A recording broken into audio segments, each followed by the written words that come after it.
สบายดีเมื่อทุกท่านที่เข้ามาติดตามรับชมเนาะทักทายสบายดีบรรยากาศตอนเช้าทุกท่านมื้อนี้อากาศตอนเช้าตอน6โมงเนาะอากาศเย็นทุกท่านเนาะอยู่วังเวียงตอนนี้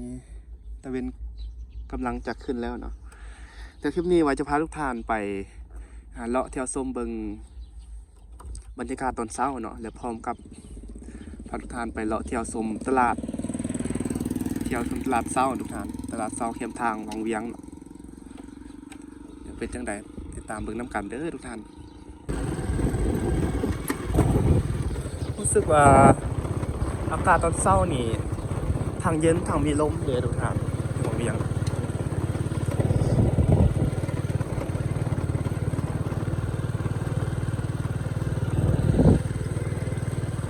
เดี๋ยวตรงนี้ว่าเริ่มใบไม้ก็ถือว่าเริ่มบกเขียวเนาะทุกท่านก็เริ่มถือว่าเริ่มเหี่ยวแห้งเนาะ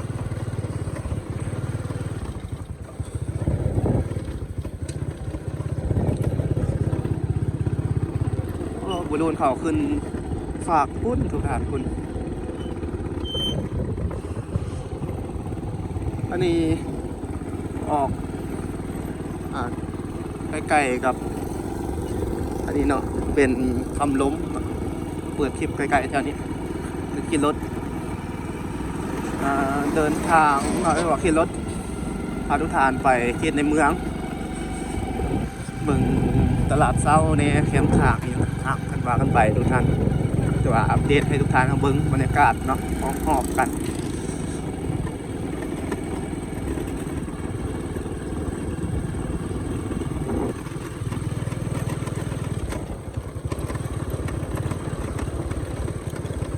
ใกล้ๆบอนสถานีเนาะในสถานีก็จะเป็นเขตบริเวณทางเข้าสถานีในจุดทางนาของทุกท่านบอนที่คำตุกอยู่เนาะประจำอยู่เห็นเวียกไกลๆแถวนี้จะออกมาถ่ายคลิปก็ถือว่าง่ายสะดวกเนี่ยเนาะเราออกไปถ่ายคลิปในเมืองให้ทุกท่านเบิ่งกันนี่อันนี้จะเป็นทางเข้าสถานีทุกท่านดินแถวนี้ก็ยังว่างอยู่เด้ทุกท่านเนาะเขาลังเอาดินมาถมเฮ็ดน่าจะเป็นปรับปรุงที่ดินอีกอย่างต่างๆเพื่อจะมาก่อสร้างอีกอย่างที่พักหรือว่าอีกอย่างดินแคมทางนี้ก็ถือว่ายังว่างอยู่แต่ว่าราคาเขาขายนะแพงทุกท่านอะไรเป็นเงินดอลลาร์เนาะคันเทียบใจเงินกีบก็เป็นตื้อๆพุ่นน่ะทุกท่านเนาะเป็น10 บาทตื้อ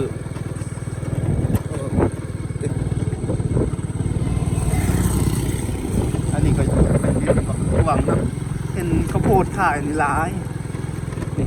มีดินวางให้เสาบ่ให้ทั้งเสาทั้งขายเนาะทุกท่าน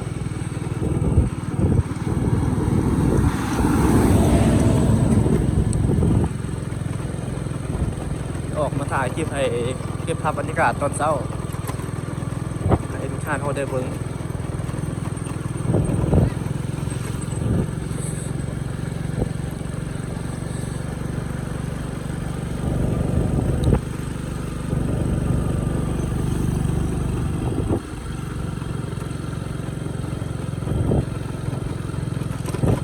อยู่เขต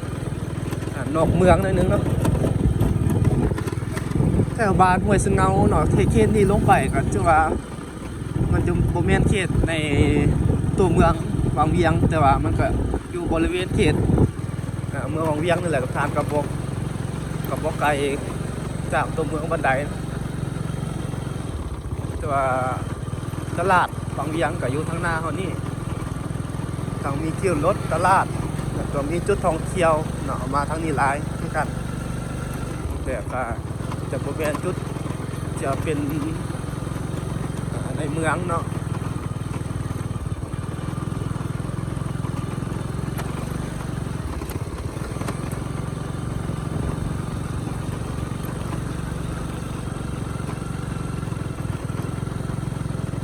อันนี้ครัวสีฟ้านี่กับเขานี่ทุกท่านข้าวหอมนี่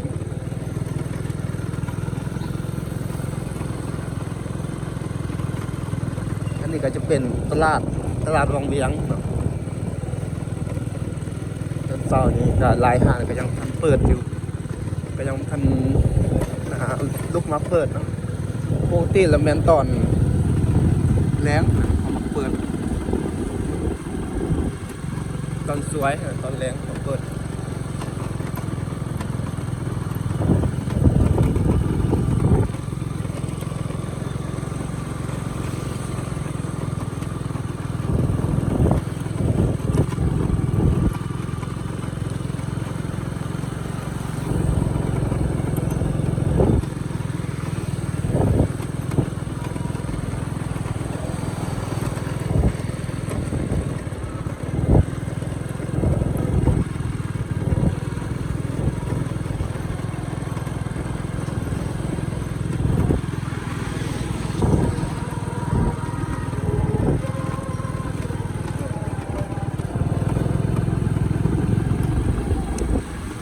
แล้วท่องเที่ยว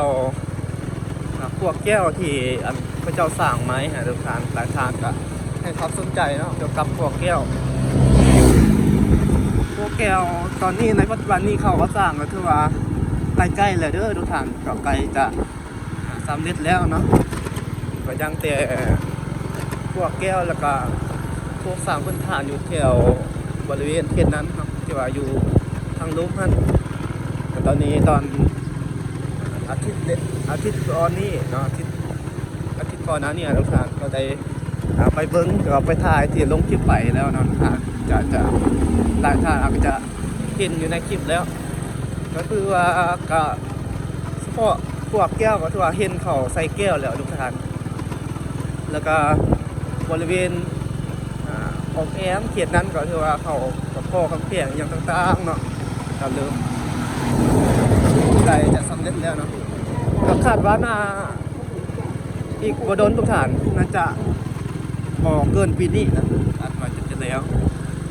เบิ่งตอนนี้ผู้ใดมีดินแถวนั้นเขาก็เริ่มอันนั้นเลยเด้เนาะเพราะว่า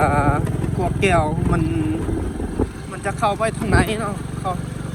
เข้าไปทางไหนแล้วก็มันมีมันผ่าน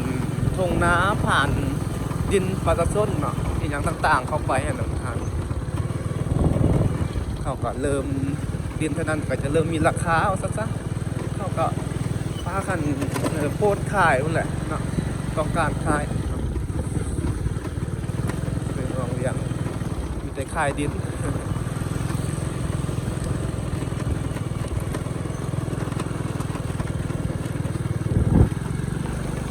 เขาก็ซุ่ม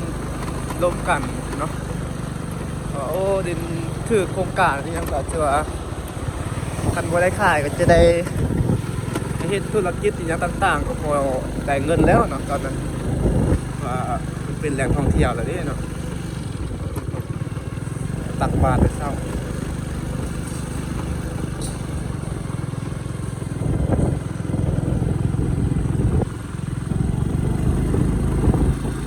เขาเขตในตัวเมืองทุกท่านเส้นทางเขตตัวเมืองก็จะสะอาดสะอ้านเส้นทางดีแล้วยังเหลือแต่เส้นทางอยู่ในนอกเมืองนี่นิดนึงนะแต่ว่ามันกับบนเรียบเท่านี้นะเขาพอแต่ว่าวันใดที่ว่านั่นเขาก็วูไปธรรมดาเนาะ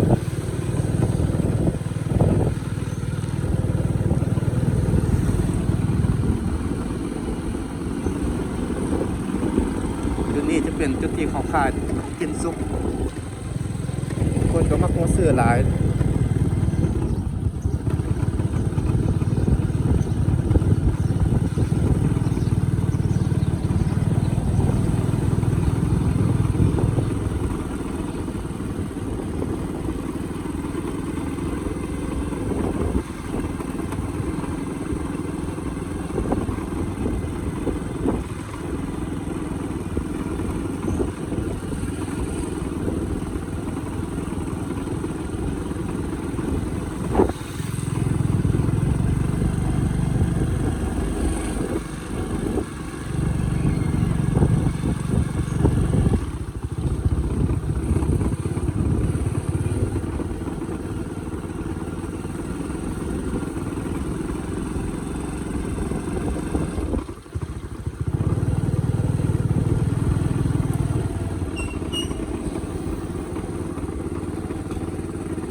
ลาดเศร้าตลาดเศร้าวังเวียงสอบบนจอดรถก่อนทุกท่านจอดรถอยู่บนนี้ไปจึงยางเข้าไป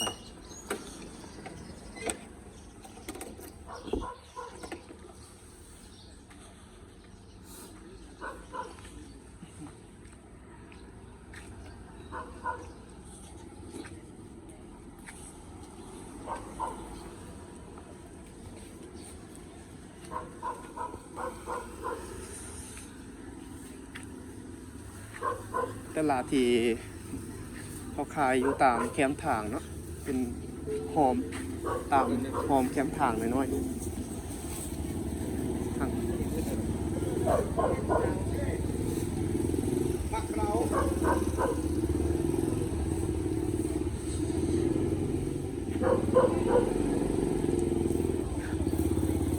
โอ้ยเป็นโน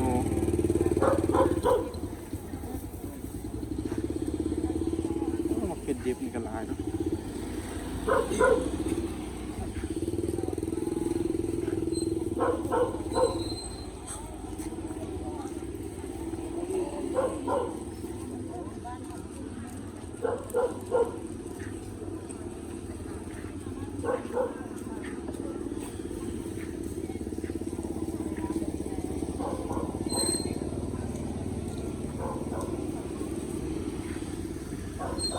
ก็มีหลายอย่างเนาะทั้งพืชผักและอย่างอาหารต่างๆเนาะผมโอ้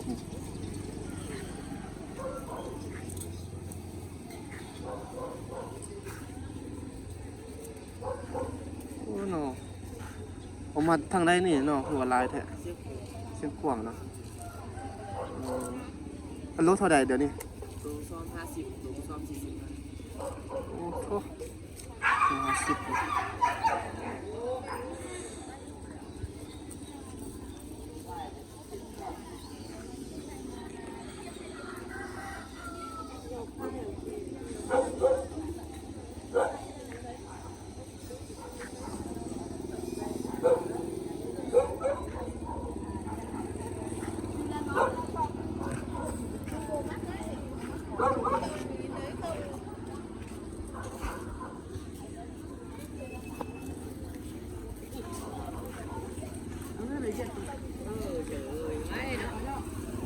โอ้คนมาเลาะหลายเนาะนี่ 5,000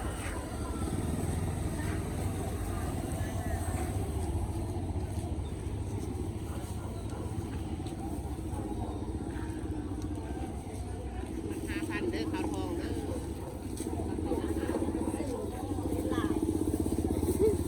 กินนี่คือเบาๆตัวให้คนมีสักที่จะกินได้ไปเยอะบ่เป็นเด้อ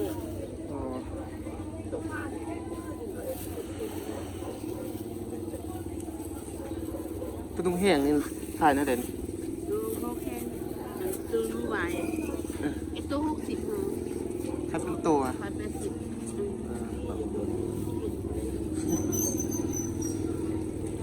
ตัวประมาณ40อยู่ผมมีแล้วนอนนะ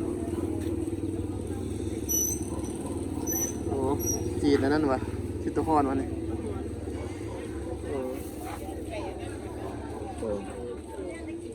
มีอาหารป่านะอาหารสัตว์ป่า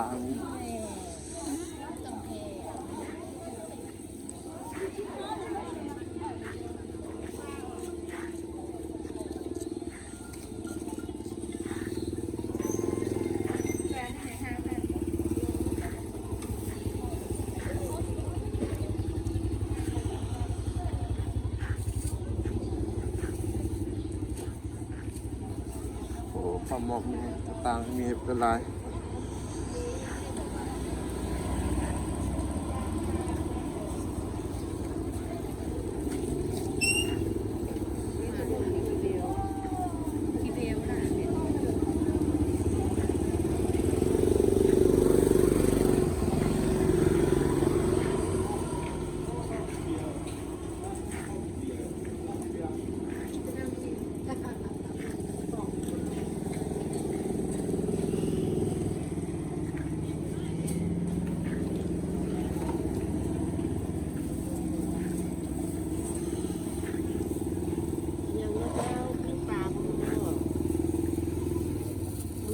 ซ่องปลาหม้อปลาส่งเลยนะ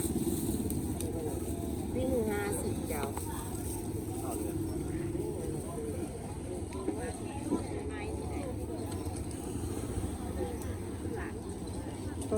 มันเข่าในกระไรหน่อย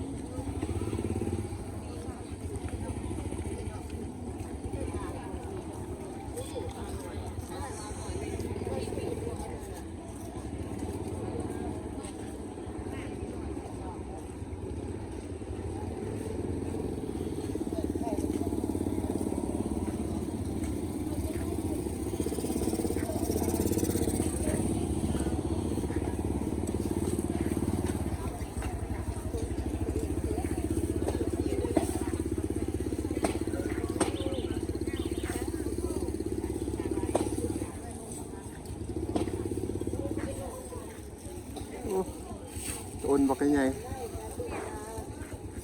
ต้องทันตายเลยเนาะเสียยังสัตว์ป่ายังมีได้ดูทัน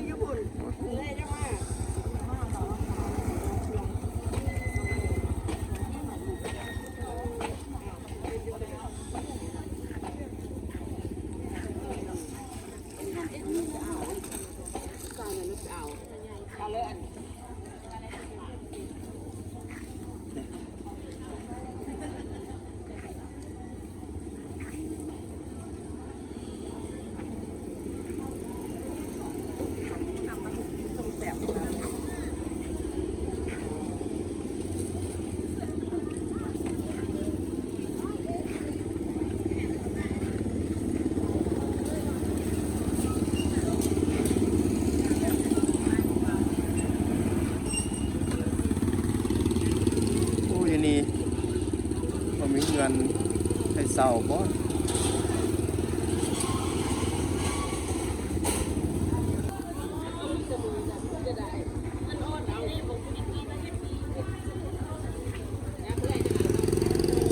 าหารการกินกับเธอหลายอย่างเลยการเป็นตลาดเศร้าที่เขามักมาขายกันนะมักมาขายตามเรียบแคมทาง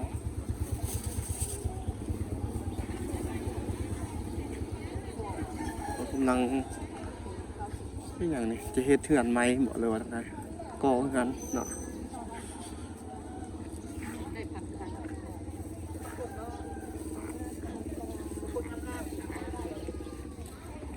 ปลากดปลาอย่างกับมัดแค่นี้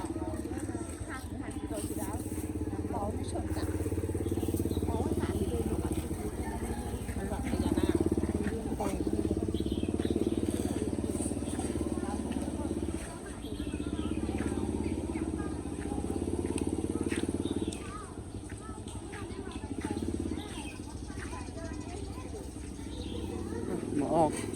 มัดนะมาเลาะประธานมาเลาะลาดเศร้าแคมทางมื้อนี้ออกก็จะมาสุดอยู่บอนนี้ทุกท่านไปซื่อๆนี่ก็ไปไปหอดโรงแรมรีสอร์ทเนาะภูบานแถวโรงแรม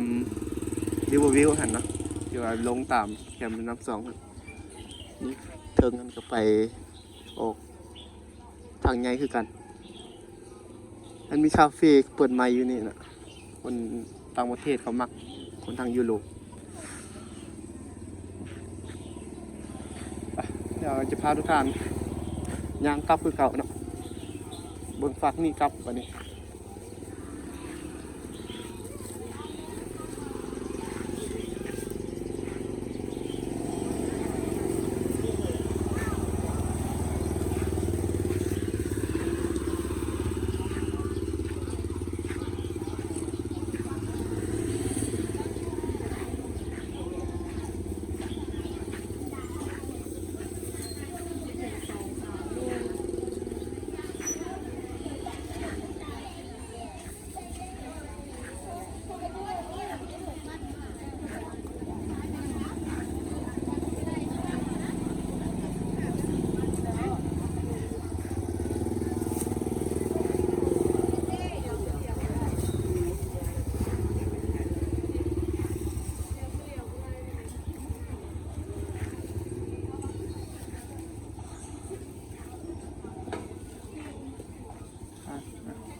ขายทางอาหารก็กินซุปก็มี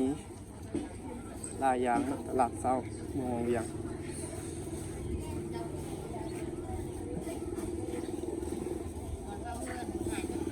อ้าวมันอารมณ์โกงกันทีนึง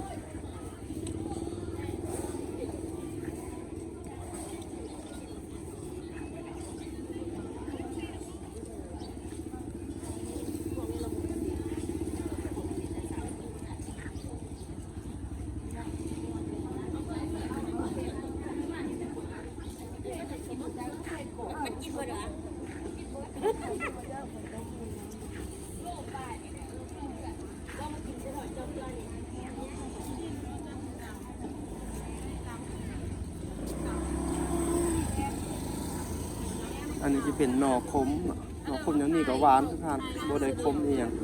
โดย150 บาทพันกีบโอ้ปานซื้อซีน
อันนี้ตัวเท่าไหร่นี่ปลานิน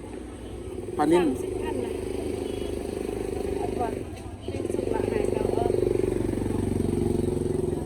ได้อัวนี่เนี่ย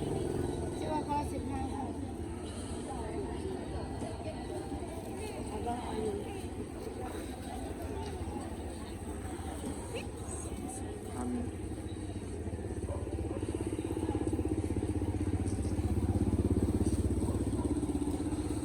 เอาเนี่ย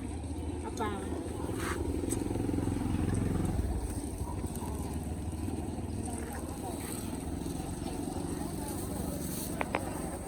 หากระปิ้งนี่วะ ปิงเอาคนหนึ่งนี่จะอุ่นจะอุ่นอีกซื้อแล้วนี่เกลือสุกดีแล้วนี่โลกานถึง5ค่ะจะปิงไปค่อย เอานี่สิเอาน้องจ่ายเงินโอนเนี่ยบ้านมันบ่มีแล้วนะ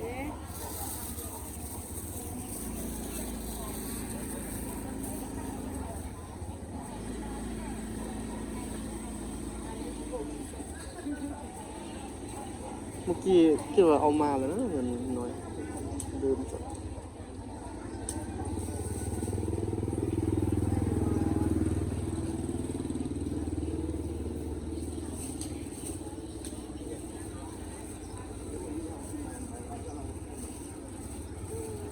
ได้ครับอาจารย์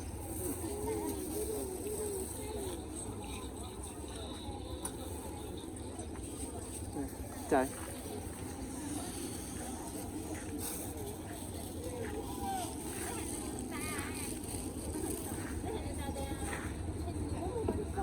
ค่ายังได้สลี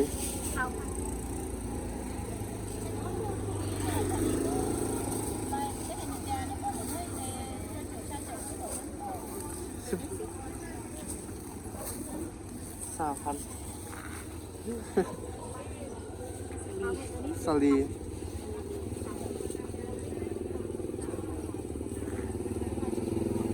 15ก็ไม่ได้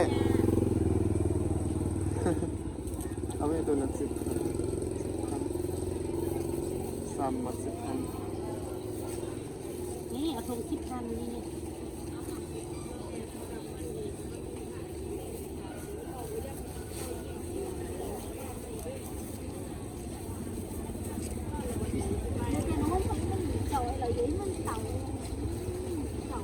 เอาถุงหนึงบ่มีเงินสดเด้เนี่ยโอนได้บ่บ่มีเอาบ่มีแล้วโอนได้จะซื้อแล้วตอนนี้แล้วตอนนี้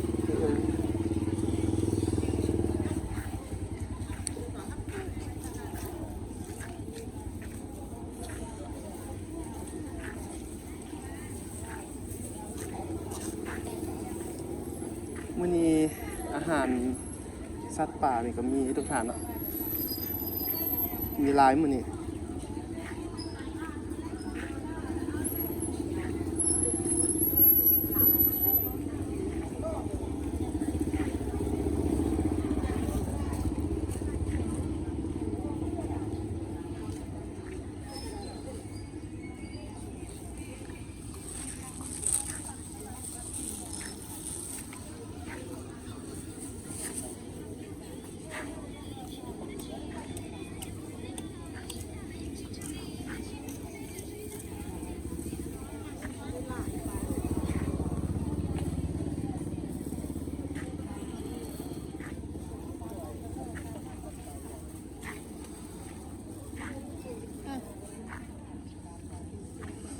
โอ้มาเคียงบักละลาย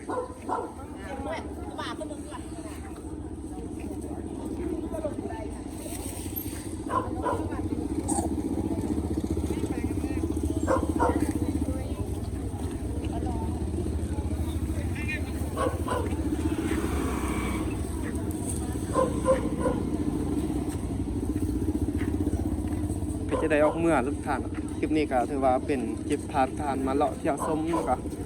ซื้ออาหารกันกินเช้าเนาะมื้อนี้ตั้งใจมาถ่ายให้ทุกท่านมาเบิ่งแหน่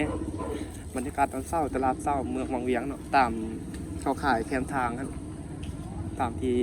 พาทุกท่านมันย่างเลาะมาเมื่อกี้นี้เนาะก็ถือว่าเป็นตลาดถือว่า